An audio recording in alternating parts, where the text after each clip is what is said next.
Nigerian noisy politicians whose voices are declared missing. Dino Melaye, the missing echo of drama. Dino Melaye, once a resounding voice in Nigerian politics, was known more for his theatrics than for legislative impact. His tenure as a senator was marked by controversy, flamboyance, and a knack for drawing attention to himself.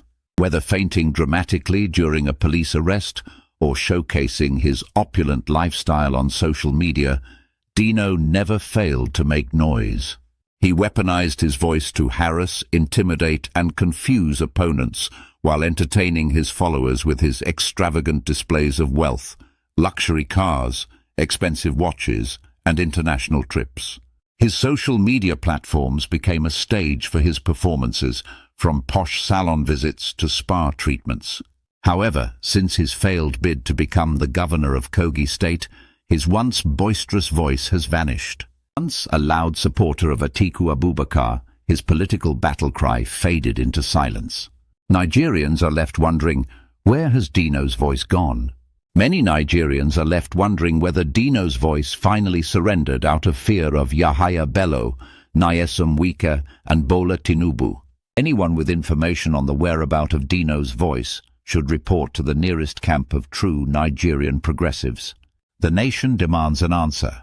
Why Dino is not shouting now when there is even more to shout about? Rocha's Okorocha, the vanishing roar of my people, my people. Rochas Okorocha, former governor of Imo State, once filled the air with the sound of self-praise. Initially, he deceived his people into believing he was a selfless servant fighting corruption, only for his true intentions of unchecked looting to emerge.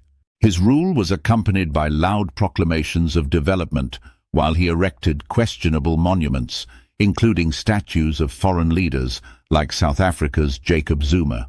With his signature chant of my people, he positioned himself as the savior of Imo State.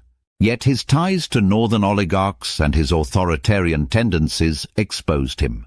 At the height of his power, his loud mouth invited trouble, and when the political tides turned, he was reduced to a desperate man praying under his bed for a second chance from his gods.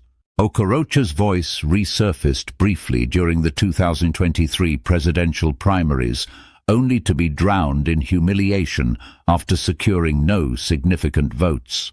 Since then, his boisterous declarations have disappeared.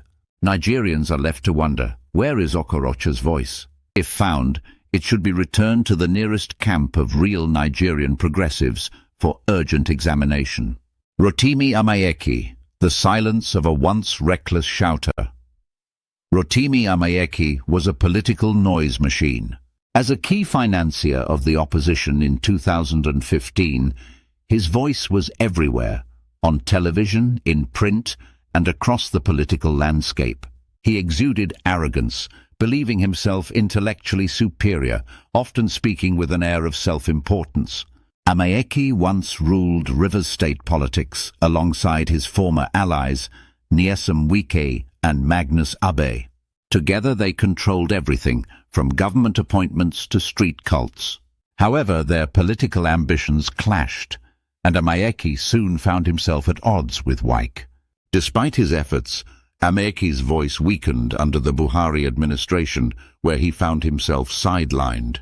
His frustrations deepened when junior politicians of northern extracts bypassed his authority. His final blow came during the 2023 presidential primaries, where he spent lavishly yet failed to clinch victory. Now, with Tinubu in power, his longtime rival, Amaechi has been cast into the shadows. His voice, once a dominant force, has faded into irrelevance. If anyone locates Amaechi's missing voice, they should immediately report it to the nearest Nigerian Progressive Center for urgent examination. Wole Soyinka, the muted voice of a literary giant, renowned playwright, Nobel laureate and political activist, Wole Soyinka once wielded his voice like a sword. From his academic influence to his role in campus fraternities, Soyinka built a reputation as a fearless critic of oppressive regimes. However, his recent silence has cast a shadow over his legacy. During the Buhari administration, Soyinka, once a fierce critic of past governments, chose to remain uncharacteristically silent. When Nigerians called on him to denounce the administration's failures, he hesitated, giving lukewarm responses that lacked his usual fiery condemnation. His long-standing ties with Tinubu further complicated his stance, and his selective outspokenness has left many questioning his credibility. Even when he speaks now, it is in a lower, less urgent tone, failing to challenge power as he once did. The man whose words once shook governments has become a whisper in the political wind. Nigerian youths demand the return of their intellectual mentor's voice. Anyone who finds it should report to the nearest camp of the National Association of Sea Dogs, NIS. The hunt for missing voices continue. The disappearance of these once dominant voices raises a pressing question.